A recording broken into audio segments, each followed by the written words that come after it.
This more palatable Republican who still uses the same racist themes that Trump did. He just packaged them in a soccer dad sweater vest model. He's found a way to launder a pretty racist trope, this idea that we cannot talk about America's history because it hurts my feelings. He's turned that into a campaign. White voters do have anxiety about a changing America, right? That it is blacker, it is browner. You've got the Republicans yelling like, hey, look, the black and brown folks are coming for us. Some Republican candidates are perfectly willing to use race as a motivating factor for their base. That has gone on for decades, and it happened this year. Race is just the most palpable tool in the toolkit.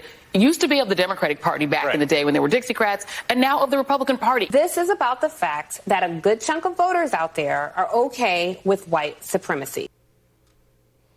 White supremacy. Joining me now, the editor-at-large of RedState, Kira Davis. Kira, it's honestly like these people are all just programmed, and they're about 2 inches deep, and they just don't have anything else. That's all they have. They don't have a way of critical thinking, analyzing anything. It's just that they have one mode. Well, I think it's really interesting that you showed all those clips of them accusing Republicans of being addicted to race and being all about race, and all they want to talk about is race because they know that it motivates their base. And that's what the Democrats do every day. That's all they talk about is race. Race motivates their base. When they start losing on the issues like school choice or vax mandates, what's the first thing they do?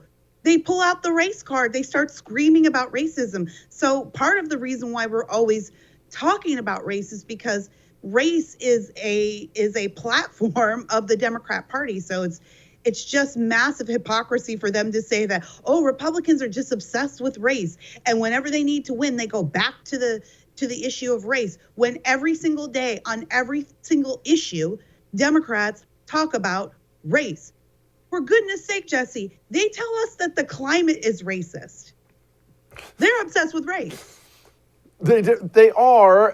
Kira, I'm not naive enough to think it's never worked. It clearly works on some level because they use it so much. Is that fading away? Is it just is it something people are so numb to now that it doesn't work anymore and they just haven't pivoted yet? Or was this just a race about education?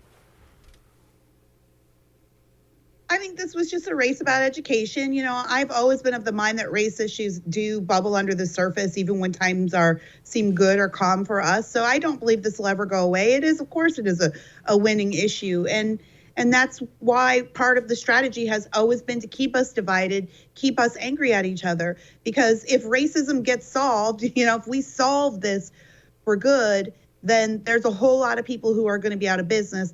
And there's a whole lot of politicians who are going to have to run on ideas and outcomes rather than racism. So Democrats are never going to want to give it up. And frankly, Republicans are going to be doomed to be responding to racism all the time unless they decide to pull it together and start looking at what is winning in this country.